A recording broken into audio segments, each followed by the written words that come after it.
Hello mga kanoakan, so for today's video, let's visit a new restaurant here in Malaybalay City where you can find delicious and affordable meals just for you. Tara, nuakan na!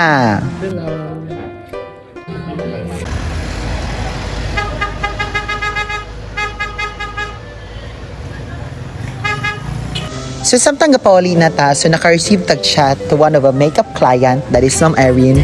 Nalibrihan do ko niyang snack sa ilang new branch here, Malaybalay City. So yan, kalibre na guys, the attack, way pagdoduhan, para nagrela, og nisakay na. Let's go! So ba akong friend si Mika? Hello Mika!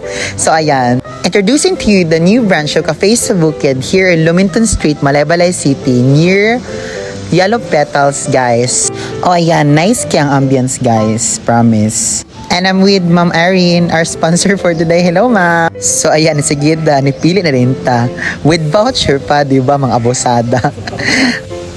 Look at the burger, guys. Di ba, lamig kayo. Also, there's tuna sandwich, as in. And also, the quesadilla, guys. Very meaty. And also, there's shakes.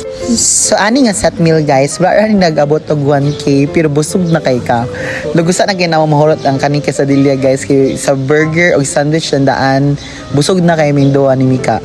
So, look at the quesadilla, guys. It's very meaty and cheesy inside. Then, worth it kita sa yung price nga i-pay ani because wala gi siya gipipid sa ingredients. And, siksik sa laman talaga, guys. And also their burger, guys, grabe ka-meaty as in. And you really need to take a big bite on it. Kay, as in the Hokilang burger. Oh, ayan, nagamit ang ikong fork kay mas dagan ang meat kay sa ilang bun. So, of course, the refreshing shake. I choose the flavor mango with passion fruit, guys. So, sa kabusog, guys, giprabihan na, dapat abihan kay has kampiutan na gyud.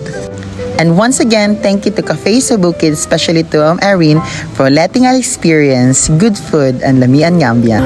Hello, Ma'am Christine. So please invite everyone to visit Cafe sa Bukid. Hi everyone, I am inviting you to visit Cafe sa Bukid a la Ciudad, located at Luminton Street.